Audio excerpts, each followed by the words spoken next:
Morning Business, le débat.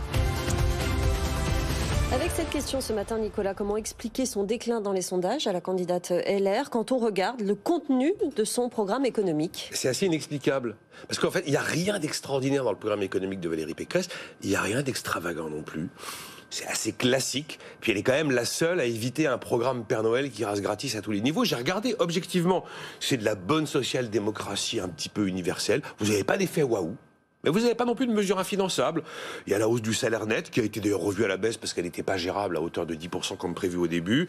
Les heures sub défiscalisées, un peu plus d'actionnariat salarié. Voilà, une pension de retraite minimum au SMIC. Mais en 2030, hein, pas en 2022 ou en 2023. L'abattement de la résidence principale qui passe à 50% dans l'IFI.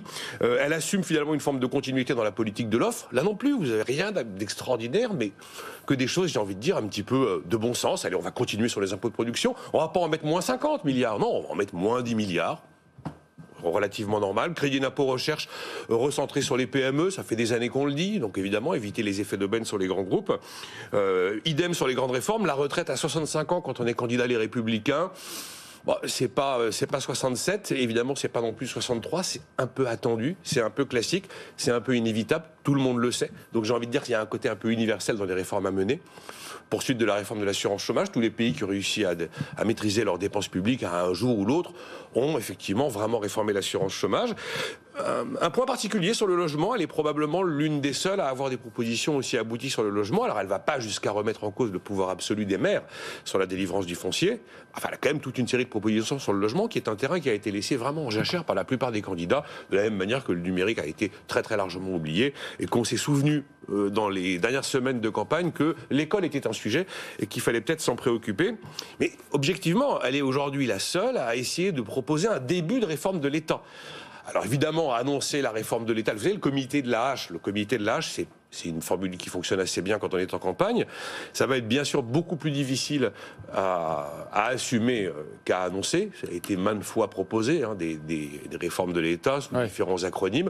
Aucune n'a jamais débouché ni débuté.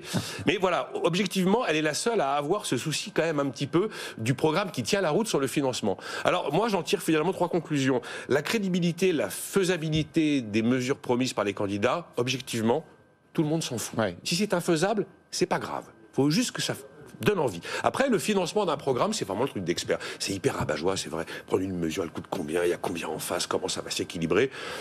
C'est pas glamour du tout. Moralité, combien ça coûte, ça marche avec Jean-Pierre Pernaut. Mais avec l'élection présidentielle et l'électeur, ça fonctionne pas. Et dernière remarque que ça m'inspire, le monde appartient aux beaux parleurs. Vous avez le droit en fait de dire absolument n'importe quoi si vous le dites avec talent, avec panache. Et il y en a certains dans la campagne qui ont du talent, qui ont du panache, qui sont des tribuns. Et alors à l'évidence ça, au-delà de toutes les mesures programmatiques, c'est vraiment l'angle mort de Valérie Pécresse. Merci beaucoup Nicolas Dose.